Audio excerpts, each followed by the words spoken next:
اس کی آنکھوں میں ایک الجھن سی تھی۔ وہ بولی، اوپر دائیں کمرے میں کون رہتا ہے؟ میں ایک دم حیران سی ہو گئی۔ وہاں میری ساس رہتی تھی۔ میں نے کہا، کیا بات ہے، بولو۔ کچھ نہیں بیبی، وہاں چلی جاتی ہے اور باتیں کرتی ہے، اس نے بتایا۔ میں سوچ میں پڑ گئی۔ وہ اجازت لے کر چلی گئی۔ رات کو شوہر سے یہ بات کی تو بولے، تم بھی کیا فضول باتیں سوچنے لگی؟ شائنہ امی سے بہت قریب تھی، ان کی تصویر سے باتیں کرتی ہوگی۔ مجھے بھی سن کر سکون سا ہو گیا۔ واقعی ہی ایسا تھا۔ اماں اس سے بہت لاڈ کرتی تھی۔ اگلے دن میں نے عالیہ کو بھی سمجھا دیا، وہ بھی مطمئن ہو گئی۔ اس شام ہماری شادی کی سالگرہ تھی۔ شوہر بہت خوشگوار موڈ میں تھے۔ انہوں نے ایک فلم دیکھنے کا پلان بنا رکھا تھا اور کھانا بھی باہر ہی کھانے والے تھے۔ میں نے عالیہ سے بات کر لی کہ وہ رات 11 بجے تک بچوں کے پاس ہی رک جائے۔ ہماری کوشش تھی کہ ہم جلد گھر آ جائیں گے۔ وقت مقررہ پہ عالیہ گھر آ گئی۔ شام کے 6 بجے تھے۔ بچیاں ٹی وی پہ کارٹون دیکھ رہی تھیں۔ میں نے عالیہ کو سب اوقات سمجھا دیے کہ بچیوں کو 8 بجے سونے کے لیے اوپر ان کے کمرے میں لے جائیے، اور کھانا وہ کھا چکی ہیں۔ عالیہ کے لیے فریج میں کھانا موجود تھا، جو وہ کھا لیں۔ ایمرجنسی کے طور پہ وہ مجھے یا میرے شوہر کو فون کر سکتی تھی، مگر میں نہیں جانتی تھی کہ میں اس کی زندگی کو داؤ پہ لگا کر جا رہی ہوں۔ ہمارے جانے کے بعد عالیہ نے دروازے بند کر دیے اور تمام کھڑکیاں بھی چیک کر لیں۔ باقی کے واقعات عالیہ نے مجھے بتائے، اسی کے زبانی سنیے۔ مسٹر اور مسز احمد کے جانے کے بعد میں بچیوں کے پاس آ گئی۔ ان کا کھیلنے کا موڈ تھا، چنانچہ میں ان کے ساتھ رہی۔ ٹھیک 8 بجے میں نے ان کو دودھ کا گلاس دینے کے بعد سونے کے لیے اوپر ان کے کمرے میں لے گئی۔ اوپر کے منزل پہ 3 بیڈ روم تھے۔ دائیں جانب پہلا کمرہ مسز احمد کی ساس یعنی ہانیہ کی دادی اماں کا تھا۔ دوسرا ماسٹر بیڈ روم تھا جو والدین کے استعمال میں تھا۔ دوسری جانب بچیوں کا کمرہ تھا، ان کمروں میں اٹیچ باتھ بھی تھا۔ بچیوں کا کمرہ خاصا کھلا تھا۔ ایک طرف دونوں کے بیڈ لگے تھے، اس کے سامنے بچیوں کے کپڑوں کی الماری تھی۔ سامنے کے حصے میں قالین بچھا کر کھلونے کی ریک اور ایک چھوٹا سا خیمہ لگا تھا۔ یہ کھیلنے کی جگہ تھی۔ بچیاں خیمے میں بہت خوشی سے کھیلتی تھیں۔ اس میں ٹارچ لائٹ اور کچھ کھلونے تھے، نیچے ایک نرم گدا بچھا ہوا تھا۔ بچیوں کے بستر ٹھیک کرنے اور ان کو برش کروانے کے بعد ان کے بستر پر لٹا دیا۔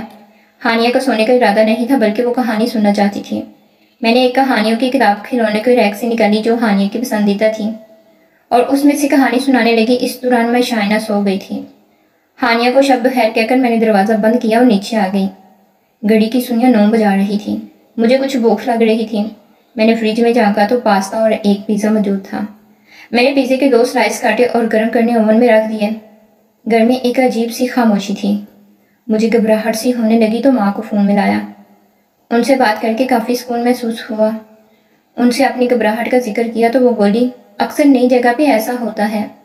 دن میں جہاں کوئی الجھن نہیں ہوتی وہاں رات میں عجیب سی اجنبیت محسوس ہوتی ہے۔ تم پریشان نہ ہو، 2 گھنٹے میں گھر والے آ جائیں گے تو تم آ جانا، میں تمہارا انتظار میں جاگ رہی ہوں۔ یہ بات سن کر مجھے بھی حوصلہ ہوا، واقعی میں خواہ گھبرا رہی تھی۔ فون بند کر کے میں وہیں کھڑی سوچ رہی تھی کہ اچانک اوون کی بیپ ہوئی اور میں اچھل پڑی۔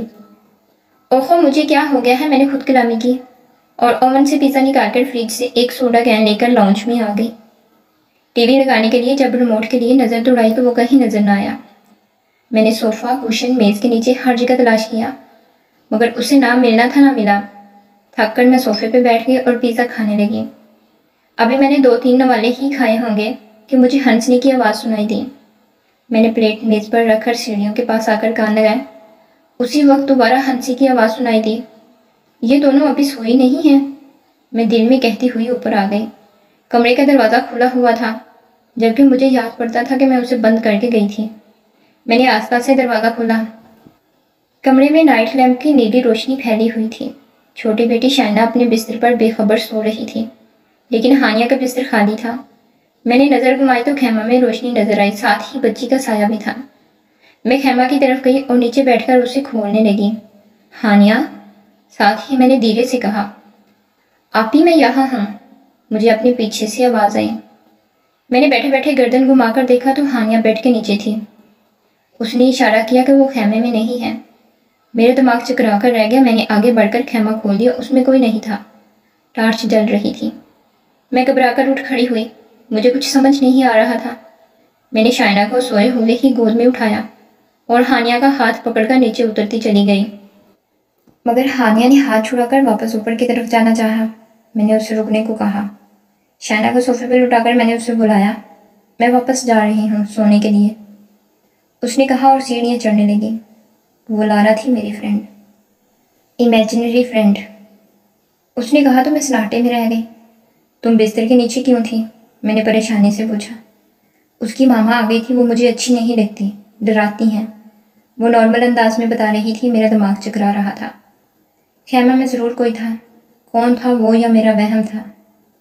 مجھے کچھ سمجھ نہیں آ رہی تھی۔ اس دوران ہانیہ اوپر چلی گئی اور میں ساکت بیٹھی چھوٹی کو دیکھتی رہ گئی۔ جو کچھ بھی تھا اس کا واسطہ اوپر کی منزل سے تھا۔ میرا وہم تھا یا حقیقت؟ ہانیہ کو نیچے لے آتی ہوں جب تک ان کے والدین نہیں آ جاتے، یہ سوچ کر میں ایک نظر سوئی ہوئی شائنہ پر ڈال کر اوپر جانے لگی۔ راہداری روشن تھی۔ دائیں جانب کے کمرے کا دروازہ کھلا تھا۔ یہ وہی کمرہ تھا جہاں احمد صاحب کی والدہ رہتی تھی۔ یہ کمرہ اس دن سے ہمیشہ کے لیے مقفل کیا جاتا تھا جب سے چھوٹی بیٹی شائنہ وہاں باتیں کرنے لگی تھی۔ یہ دروازہ کیوں کھول دیا ہانیہ نے؟ یہ سوچتی میں کمرے کے پاس آ گئی۔ ہانیہ کہاں ہو آپ؟ میں نے آواز دی، ساتھ ہی دروازہ کھولا۔ کمرے میں اندھیرا تھا۔ میں نے لائٹ کا بٹن تلاش کیا۔ بٹن دباتے ہوئے میں نے الماری میں آہٹ سنی۔ کمرہ خالی تھا۔ کمرے کے وسط میں بیڈ بچھا تھا۔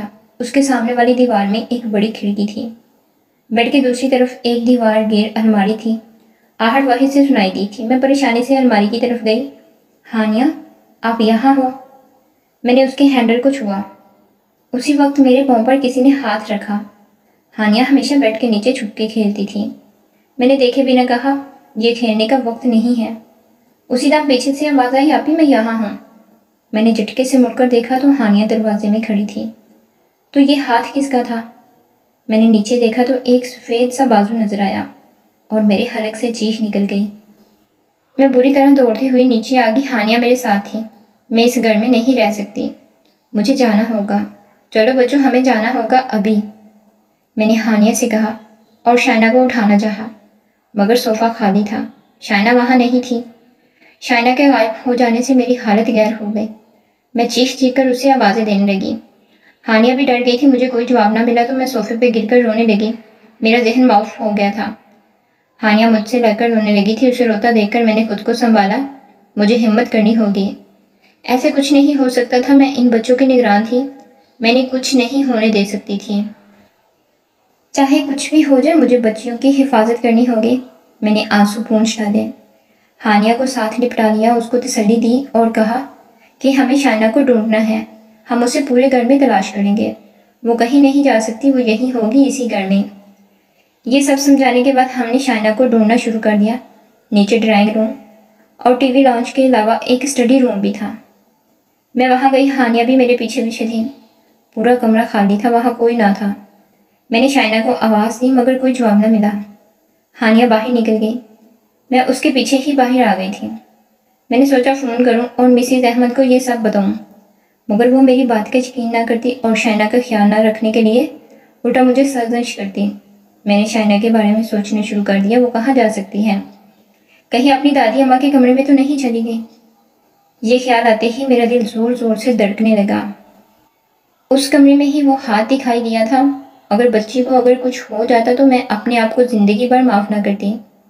میں سیڑھیوں کے قریب آئی، اسی وقت مجھے رونے کی آواز سنائی دی۔ آواز اوپر سے ہی آ رہی تھی۔ شائنہ، وہ اوپر تھی۔ میں سیڑھیاں چڑھ کر اوپر جانے لگی۔ ہانیہ مجھے روکنا چاہتی تھی مگر میں نے اسے وہیں رکنے کا کہا اور خود اوپر چڑھنے لگی۔ راہداری بالکل سنسان پڑی تھی۔ میں وہیں کھڑی سننے کی کوشش کر رہی تھی کہ آواز کہاں سے آئی تھی۔ اسی وقت میں نے دوبارہ رونے کی آواز سنی۔ آواز بالکل مدھم سی تھی۔ میں آہستہ آہستہ قدموں سے چلتی ہوئی کمرے کے قریب آئی۔ وہی خوفناک کمرہ۔ میں نے دروازے سے کان لگایا۔ آواز اندر سے آ رہی تھی۔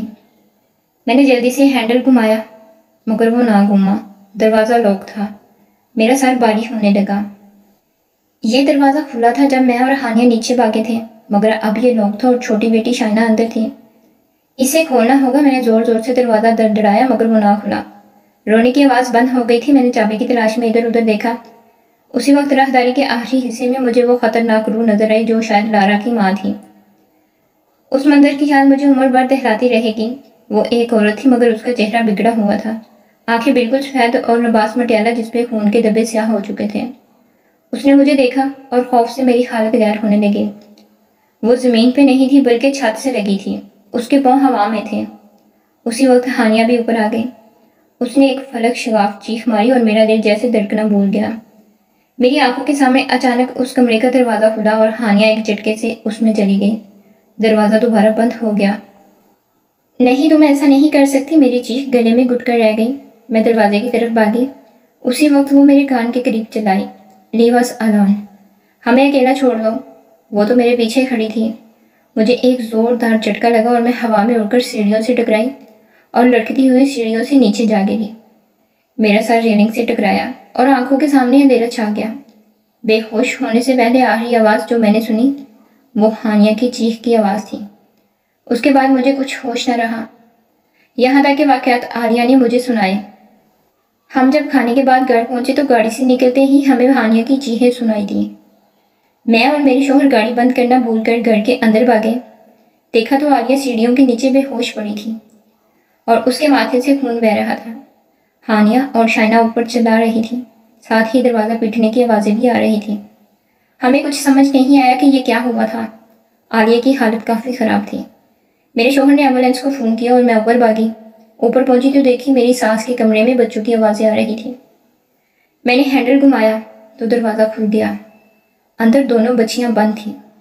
رو رو کر برا حال تھا۔ ہانیہ کے بائیں گال پہ نیل پڑا تھا اور ہونٹ بھی پھٹا ہوا تھا۔ اس نے مجھے دیکھا تو روتی ہوئی مجھ سے لپٹ گئی۔ شائنہ زمین پہ لیٹی تھی، اس کے ہاتھ میں ایک ڈائری تھی۔ میں نے اسے گود میں لیا اور نیچے آ گئی۔ عالیہ کے لیے ایمبولینس آ گئی تھی، وہ ابھی تک بے ہوش ہی تھی۔ ہانیہ اسے دیکھ کر آپی آپی چلانے لگی۔ آپی کو کیا ہوا؟ وہ مجھ سے پوچھ رہی تھی۔ میری سمجھ میں کچھ نہیں آ رہا تھا۔ ہم سب ہسپتال چلے گئے۔ عالیہ کی والدہ کو اطلاع دے دی گئی تھی، وہ بھی وہاں آ گئی تھی۔ ڈاکٹروں نے بتایا کہ عالیہ کو گہری چوٹیں نہیں ہیں، وہ جلد ٹھیک ہو جائے گی، اور ہانیہ کو بھی دعا دے دی۔ ہانیہ نے مجھے بتایا کہ دادی اماں اسے کمرے میں لے گئی تھی اور شائنہ کو بھی۔ ہم نے وہاں یہی کہا کہ دونوں سیڑھیوں سے گر گئی تھی۔ شائنہ کے پاس جو ڈائری تھی وہ میری ساس مرحومہ کی تھی۔ اس کو پڑھا تو معلوم ہوا کہ اس گھر میں کئی سال پہلے ایک ماں بیٹی کو قتل کر دیا گیا تھا۔ پولیس کو قاتل کا سراغ نہ مل سکا۔ بعد میں معلوم ہوا کہ باپ ہی ان دونوں کا قاتل تھا۔ ان کی روح اب تک وہی تھی، وہ وہاں کسی کو آباد نہیں دیکھ سکتی تھی۔ میری ساس نے ایک روحانی عمل کے ذریعے ان کو اپنے کمرے تک محدود رکھا تھا، مگر ان کی وفات کے بعد وہ بچیوں پہ حاوی ہونے لگی تھی۔ دوسرے روز عالیہ نے جب یہ سب واقعات سنائے تو مجھے اپنی ساس کی بات یاد آئی کہ یہاں سے چلے جانا، یہاں مت رکنا۔ عالیہ نے جو کیا میں اس کا بدلہ نہیں دے سکتی تھی، اس نے اپنی جان کو خطرے میں ڈالا تھا۔ ہم نے اسی ہفتے مکان بدل لیا۔ اس عرصہ بھی میں بچوں کے ساتھ ایک ملنے والوں کے گھر میں رہی۔ میری بچیاں اور عالیہ آج بھی بہت اچھی دوست ہیں، اور عالیہ اور اس کی والدہ ہمارے گھر کے فرد کی طرح ہیں۔ مزید اچھی ویڈیوز کے لیے میرے چینل کو لائک، سبسکرائب اور شیئر کریں۔ شکریہ۔